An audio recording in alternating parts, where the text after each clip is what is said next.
Welcome back, guys. Today we are going to discuss Newton's method and its extensions.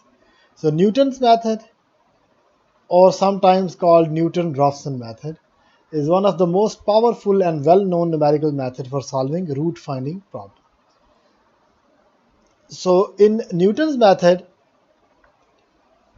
what we do is, let me go to the graph first. We take initial guess, any initial guess P naught. Let's say this is my initial guess. We start from taking any guess and we uh, put that in our equation.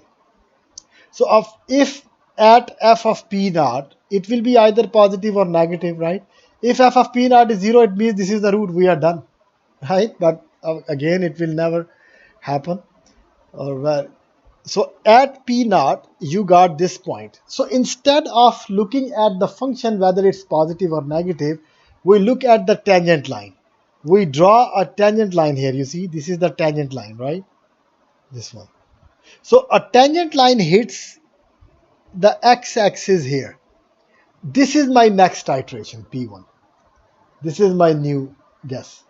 Now at P1, I take again at the point we take the tangent line and the tangent line hits this point.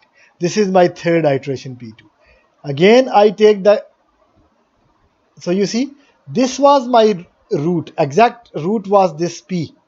So from P naught, I went to P1, I went to P2 and P3. That's it. In 3-4 iteration, I went to the point P. So this is basically the idea of Newton-Raphson method. Okay. So we have a formula from Newton-Raphson method that if Fp is given to you, if Fx is given function and we are finding the root of this, so what we will do, we will take the function value, divide by its derivative, okay, and subtract from x. So basically you have x is equal to x minus fx divided by f prime of x. Okay, this is what it is. But we say that if I put my initial guess here x naught, then this gives you the new guess x1. So now if I put x1 here, it will give me the next guess x2 and so on. But you know that for the guess we use p0, p1, p2, p3, right? So it means if I put p0 here, the initial guess, it will give me the new guess p1, which is this one. Okay. Then if I put p1 on the right, it gives me p2. So that's why you see n minus 1. If n is 1, this becomes 0. So p0, p0, p0 gives you p1. If n is 2, then it is p1, p1, p1. Then it gives you p2 and so on. The same equation. So where this equation came from, this comes from the idea of tangent line equation. Okay. You remember the equation of tangent line is usually written as this, that y minus y naught is equal to the slope of the equation at x naught into x minus x naught. This is the equation of tangent line, right? So y naught is the function value at x naught. So if I bring it to the right, it becomes positive, plus f prime x naught into x minus x naught, right? Now we are looking for the tangent line where it hits the x-axis. You see, we are looking for the tangent line where it hits the x-axis. It means at x-axis your y is 0, right? So what we want to do, we want to look at those values where this y becomes 0. So if I put y is equal to 0, I got this thing. You see, 0 equal to f of x naught, but the first guess we are calling it p naught, right? Plus f prime p naught, and x is p minus p naught. So from here, if I solve for p, I will get p naught plus fp over f naught. If I bring it on the left side, it becomes minus fp naught equal to this, and if you divide this on the other side, it becomes f prime p naught is equal to p minus p naught. Now if you bring this P naught here, it will become plus P naught. So you see P naught minus Fp over F prime. P naught minus Fp over F prime. So that's how we got this formula. But we, for the new point, we don't call it P, we call it P1. So my P1 is P naught minus Fp naught divided by F prime P naught. Okay, so if you put P1, it will give you P2. So if you put P1, Fp1 divided by F prime P1, it gives you Fp2. Similarly, P3, P4, P5 and so on. And after some time, it will start repeating itself. That you will put P10 here, P11 will be the same. Put P11, P12 will be the same. So when it starts giving you the same root back, it means you have to stop. This is your final answer. So we will follow this formula for n is equal to 1, 2, 3 and so on to get the Newton-Raphson iterations. Okay, and if you recall, in fixed point iteration in our previous lecture, the choice E, if you go back to that fixed point method, your choice E was x is equal to x minus something was written here, which was your function, and I said I don't know where this denominator come from. Basically denominator was the derivative. Okay, so this also gives you the fixed point of your function, fixed point of gx, but your gx is defined as x minus fx over f prime of x. So this is your gx for your fixed point iteration. This is your gx. This was the choice B if you go back to our previous lecture where I did the example with 5 different choices, and I said I will discuss this as a Newton method in the next lecture. So that was basically the Newton method, and you see it gave you the convergence, very fast convergence, just in 4 iterations. So let's consider an example. Consider a function fx is equal to cos x minus x, and we want to approximate the root using a fixed point method and the Newton method. We did the fixed point method last time, and for the fixed point method, very easy choice is keep x on one side, bring x on the other. So if I take x is equal to cos x, then this is my g. This right hand side is my gx. So if I take gx as cos x, the fixed point of this gx will give you the 0 of this whole function. So I can start with any guess, but they started with the guess p is equal to pi by 4. So if I put, so my p n plus 1 becomes cosine pn for n greater than equal to 1. Okay, greater than equal to 0 because we are starting from 0. So now you see, if I take p1, p1 is cosine p0, p0 is cos pi by 4. So you can find the value.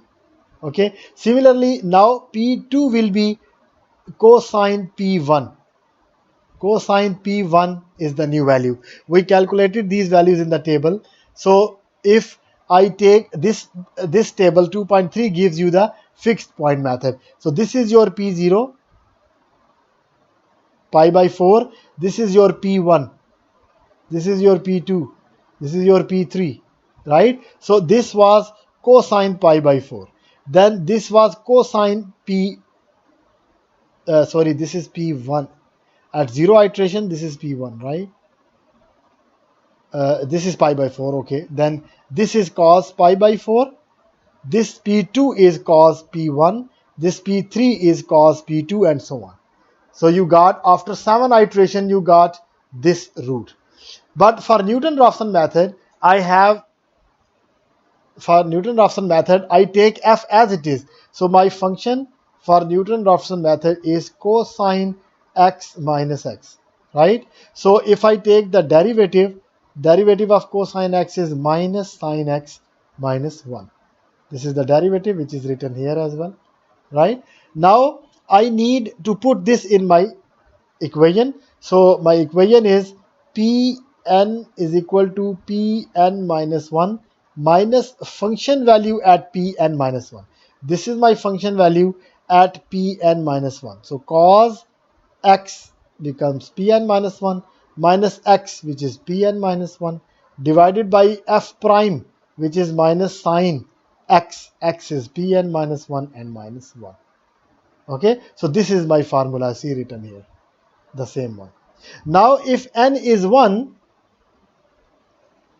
if I take, this is by pi by 4, P0 is pi by 4 given, this is P1. And how we got P1?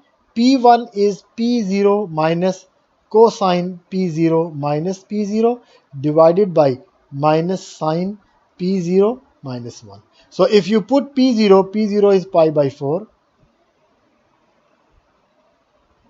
pi by 4 minus cosine pi by 4, this minus is outside, minus pi by 4 divided by minus sine pi by 4 minus 1. So if you calculate, this will give you 0.739536, so on, which is this one.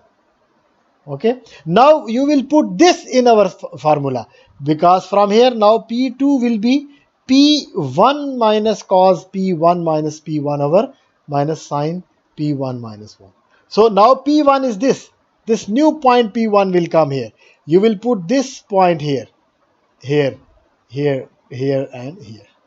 Okay, this new point will be replaced in all these three places and calculate, you will get this P2, which is 0.739085 and so on. Okay, so that's how you will complete. And now you see your just after 4 iterations you got your root. How quick is this Newton-Raphson method as compared to the simple fixed point method? All right, so these two I only did a couple of iterations. You can complete this table or try to find 2-3 iterations from here on your own and try to find these iterations as well. Just for your practice, you can easily find the Newton-Raphson iterations and fixed point iterations. So these two are the same. In the first one, in fixed point, we take our gx, fixed point ratio, we took x minus fx. So fixed point of P gives you 0 of fx. In the Newton's method, we take gx as x minus fx, but we divide this fx by the derivative. This is the extra thing. But nothing happens because still the fixed point of g gives you the 0 of f of x. Okay, for example, we say that at P, this gx is the same. This P is the same for P is the fixed point of this, right? Then this will become 0. Why? Because on the right hand side, you see x is P minus you got fp divided by f prime of P, right? So to get the P back, because P has to be equal to P, these both P are the same, it means your fp has to be 0. If your fp is not 0, then this cannot be the fixed point of P. Okay, so automatically these are basically the fixed point iteration, but the fixed point function gx is taken as this. It gives you the 0 of your function, and this is basically the Newton method. Okay, Newton suggested this thing, so we call it Newton method. Very similar to this method is a secant method. What is secant method? You remember, it is not very easy to find the derivative. Sometimes your functions are very difficult, and finding the derivative of the function can be a difficult thing, right? It can be a difficult thing. So what we can do is we can replace our derivative by the definition. If you go back to your calculus, you remember what was your formula? Limit h goes to 0, f of x plus h minus f of x divided by h, right? And if this h is very, very small, then even if I do not take the limit, then f prime and this difference quotient are very, very close to each other. So secant method says that if you can replace the derivative by this thing. You see, basically what is happening, you have a point P naught, right, and you have the next point P1.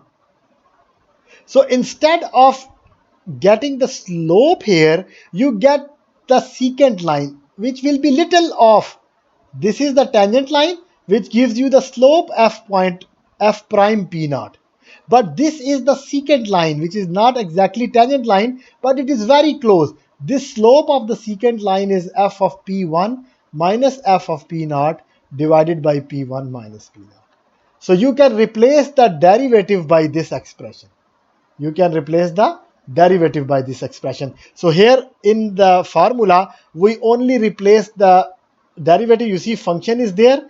My derivative was, function is there, f p minus 1. The derivative f prime is replaced by f p minus p divided by p n minus 1 minus p n minus 2. Right? So because this is in the denominator, so it came up here. So if I do not write it here, I can write it at the top. So this is the secant method's formula, which comes from the Newton method when we replaced the derivative by its approximation. Now in this formula, there is no derivative of the function. This formula uses the 2 points now. One thing is, now there are 2 points. I need 2 guesses, Pn minus 1 minus f at Pn minus 1. But here I need n minus 1 and n minus 2. 2 guesses divided by fPn minus 1 and fPn minus 2. Okay, so 2 guesses here you see. So if you give me P naught and P1, if you give me these 2 initial guesses, then I can give you P2. So P2 will give you P1 minus f of P1 into P1 minus P0 divided by f of P1 minus f of P0. So you see, on the right hand side there are 2 values needed, P0 and P1. It gives you P2. Okay, then you will use P2 and P1. If you use P2 and P, you will get P3. So now you have P naught and P1. From here you found P2. So I will drop this and use these 2 to get P3. Then I will drop this and use P2, P3 to get P4. Okay, so P2 is f of P2, P2 minus P1 divided by fp2 minus fp1. Okay, now P1, P2 gives you P3. So P2, P3 gives you P4. P3, P4 gives you P5 and so on. Okay, so it's very similar to the secant Newton's method, but here the derivative is replaced by the secant line. So basically what we do is, we had 2 points P naught and P1. So instead of taking the slope at P naught and get this value P1, what we did, we took this point at P naught, we took this point at P1 and draw a secant line. We join them where it hits the x-axis. This is my P2. Now P2 and P1. So P naught is gone. Now P2 and P1 will give you P3. Now P2 is gone. So P3 and P4. This is P3. So P3 and P1 gives you the next one. So you will keep on doing this. So instead of getting the slopes at the points, we get the secant line between the 2 points. So wherever the secant line hits the axis, that is my new iteration. Again, the secant line hits here. This is my new iteration, 3 and 4 and 5. Okay, so all you need is remember the formulas.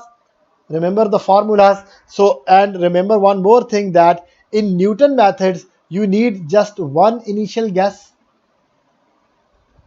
In Newton method you need one initial guess, P naught, but in secant method you need 2 initial guesses, which are P naught and P1. So in Newton just one, in secant need 2, but uh, in secant method we do not need f prime. F prime not needed. This is a benefit. In some cases your f prime will be difficult to calculate. Otherwise this Newton method is the best method. All right, but if you think that this function is very complicated and the finding f prime will not be easy, you can skip this and use the secant method to find the roots. All right, so this is your Newton methods and secant methods, which are very easy to solve. So you can pick uh, some exercises from the book and try to solve it. All right, and hope they will be easy for you. If you have any questions, of course you can uh, coordinate with me and I'll be happy to help you. So this is it for Newton method. I will continue with the Newton method. We will discuss the extension of the Newton method, which is called modified Newton method as well. So I will continue with that in the next video. So until then, bye from me.